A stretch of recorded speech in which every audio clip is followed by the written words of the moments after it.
এই গ্রাম্য বাজারের নাম হইল শান্তিরহাট বাজার, যা চট্টগ্রাম ও রাঙ্গুনিয়া উপজেলার ফুমরা ইউনিয়নের মধ্যে চট্টগ্রাম কাপ্তাই মহাসড়কের পাশে বই। ইয়ান একখান ঐতিহ্যবাহী বহুত পুরোনো একখান বাজার। এই বাজারের নদীরাম খুব কম মানুষই আছে আর চিটাগাং মধ্যে। আর বাজারে বই সপ্তাহে 2 দিন। বাজারের মেইন আকর্ষণ হইলে কেউ কিন্তু অনেক যথেষ্ট পরিমাণ মানুষ খেত খামার করে। আর এনে খেত খামার ইতারা যে উৎপাদিত সবজি কিনা আছে ইনান্ডে লুয়ে 8বারে বেশি বেলায়।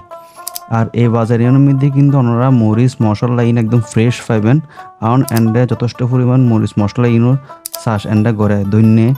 তো ওনারা এন্ডে আইলে একদম ফ্রেশ মরিচ মশলা লইতে যেহেতু সামনে হোর বানাইর।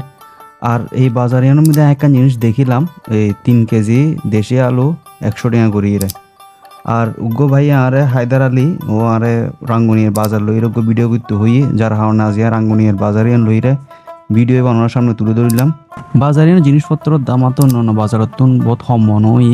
আর এন্ডের শাকসবজি যে তরিত হারেকিন আছে চট্টগ্রামের বিভিন্ন মার্কেটের মধ্যে যাই, পাইকারি অকল আইরে লই যায়।